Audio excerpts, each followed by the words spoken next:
आज हम बात करने वाले हैं ठाणे की।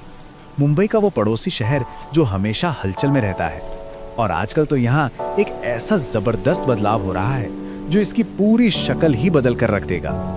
तो सवाल ये उठता है कि आखिर ऐसा क्या हो गया कि पूरे के पूरे शहर को ही मतलब जमीन से ऊपर तक फिर से बनाने की नौबत आ गई।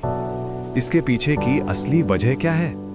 इस पूरे करोड़ों अरबों के प्रोजेक्ट के दिल में ना एक बहुत ही आम लेकिन बहुत बड़ी समस्या है। एक ऐसी परेशानी जिससे ठाणे में रहने वाला हर इंसान रोजाना जूझता है, और वही इस पूरे बदलाव की जड़ है। तो चलिए थोड़ा और गहराई में उतरते हैं और समझते हैं कि कैसे ठाणे की अपनी ही कामयाबी, अपनी ही ग्रोथ उसके लिए एक मुसीबत बन गई। मतलब एक ऐसा ट्रैफिक संकट पैदा हो गया जिसका हल निकालना अब बहुत बहुत जरूरी हो चुका है। देखिए, होता क्या है, ठाणे जो है वो मुंबई मेट्रोपॉलिटन रीजन में सबसे तेजी से बढ़ने वाला इलाका बन गया। अब जब कोई जगह इतनी तेजी से बढ़ती है तो मौके तो बहुत आते हैं, लोग भी आते हैं, लेकिन इसका सारा का सारा बोझ किस पर पड़ता है? सड़कों पर। और नतीजा, घंटों तक चलने वाला कभी न खत्म होने वाला जाम। तो इस बड़ी प्रॉब्लम से निपटने के लिए सबसे पहला और सबसे बड़ा सलूशन क्या निकाला गया, चलिए देखते हैं। 14 लेन। जरा सोच कर देखिए, घोड़बंदर रोड को 14 लेन का बनाया जा रहा है। मतलब 7 लेन आने के लिए और 7 लेन जाने के लिए। इससे ही अंदाजा लगाया जा सकता है कि यह प्रोजेक्ट कितना विशाल है। और खर्चा सिर्फ इस एक सड़क को चौड़ा करने में लग रहे हैं पूरे 200 करोड़ रुपए। ये रकम ही बताती है कि इस ट्रैफिक की समस्या को अब कितनी सीरियसली लिया जा रहा है। लेकिन रुकिए, कहानी सिर्फ इस एक हाईवे पर खत्म नहीं होती। ये तो बस एक छोटा सा हिस्सा है। असली प्लान तो एक बहुत बड़ा, एक बहुत सोचा समझा नेटवर्क बनाने का है। ये जो प्रोजेक्ट्स की लिस्ट है ना, ये दरअसल एक जाल की तरह है। Thane Borivali tunnel, coastal road, airport तक एलिवेटेड कॉरिडोर, ये सब मिलकर काम करेंगे ताकि ट्रैफिक का बोझ एक जगह पर ना पड़े बल्कि पूरे इलाके में बढ़ जाए। तो मतलब ये सिर्फ नई नई सड़कें बनाना नहीं है, इसके पीछे एक प्रॉपर स्ट्रैटेजी है जिसके 3 मेन गोल हैं। पहला, बाईपास, यानी ट्रैफिक को शहर के बीचों बीच भीड़ भाड़ से निकालकर बाहर से ही रास्ता दे देना। दूसरा, ऑप्शन, लोगों को एक जगह से दूसरी जगह जाने के लिए कई नए रास्ते देना।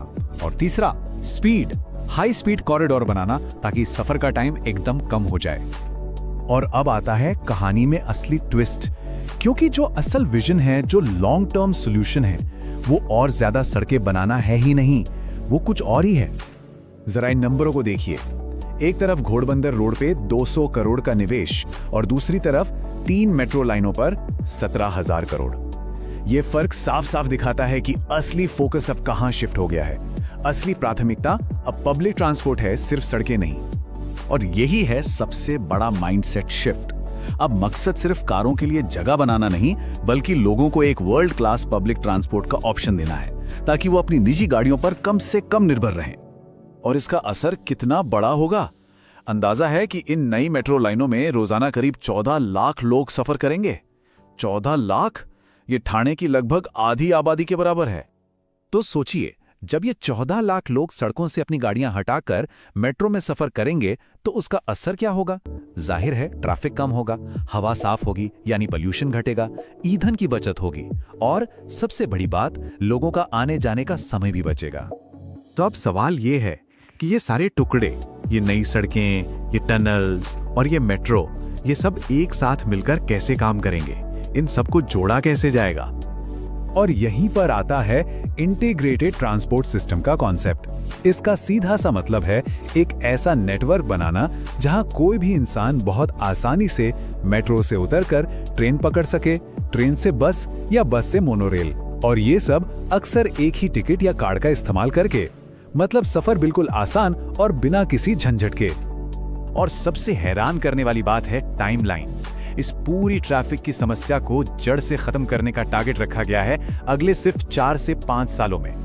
यह दिखाता है कि यह कोई हवाई प्लान नहीं है, बल्कि एक पूरी तरह सोची समझी शॉर्ट, मीडियम और लॉन्ग टर्म स्ट्रैटेजी है। लेकिन ये सब कुछ सुनने में जितना शानदार लगता है, ये अपने पीछे एक बहुत बड़ा और जरूरी सवाल भी छोड़ जाता है। वो सवाल ये है कि इंफ्रास्ट्रक्चर में इतना भारी भरकम निवेश करने के बाद भी क्या ये एक ऐसे शहर की रफ्तार का मुकाबला कर पाएगा जो कभी रुकता ही नहीं, जो लगातार बढ़ता जा रहा है? ये एक ऐसी दौड़ है विकास और आबादी के बीच की दौड़, जो सिर्फ ठाणे की नहीं बल्कि आज के भारत के हर बड़े शहर की कहानी है।